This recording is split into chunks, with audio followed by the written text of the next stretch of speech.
ما دمت تقرأ الأذكار فأبشر بكل خير، حتى ولو أصابتك مصيبة فإن الله يخرجك من ضيقها وبلائها وكربها بمثاقيل الحسنات التي لم تخطر لك على بال.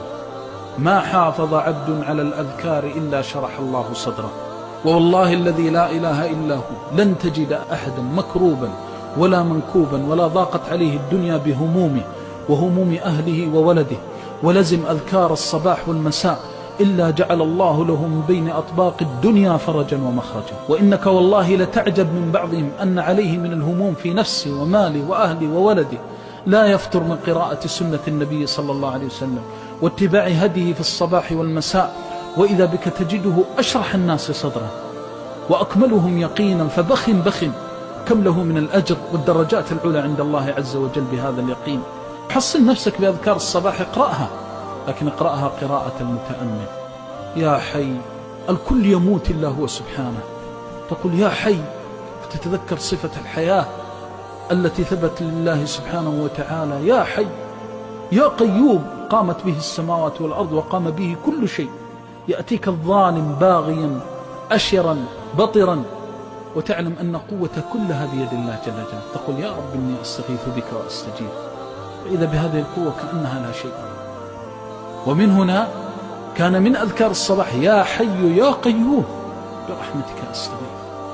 الله أكبر إذا فتحت لها أبواب السماوات وأنت تقرأ هذه الأذكار وتعلم أنها كلم طيب يرفع إلى السماء، إليه يصعد الكلم الطيب والعمل الصالح يرفع إليه يصعد الكلم الطيب، وليس هناك أطيب من كلام الله وكلام التوحيد والإيمان. يا حي يا قيوم برحمتك أستغيث. عبد من عباد الله يستغيث بالله صباحا أيضيع؟ والملائكة كلها تشهد، وحتى الأرض التي أنت عليها لما تقول يا رب إني مستغيث بك تشهد أنك استغثت بالله. يا حي يا قيوم برحمتك أستغيث أصلح لي شأني كله ولا تكلني إلى نفسي طرفة عين. إذا قالها العبد من أي شيء يخاف ومن أي شيء يهاب. فهذه الأذكار أذكار الصباح والمساء من يقولها ويتأمل فيها. أنت لما تأتي وتقرأ المعوذات قال لخبيب يا خبيب قل، قال ما أقول يا رسول الله، قال قل، قال ما أقول يا رسول الله، قال قل هو الله أحد والمعوذتان إذا أمسيت وأصبحت ثلاثا تكفيك من كل شيء. ما هي المعوذتان؟ أنت حينما تقول أعوذ قل أعوذ ألوذ وألتجئ وأعتصم وأحتمي، تشهد الله من فوق 7 سماوات أنك تلوذ به وتحتمي وتلتجئ إليه. قل أعوذ برب الفلق من شر ما خلق. أي شيء يخرج عن خلقة الله؟ هل في شيء ما هو مخلوق لله؟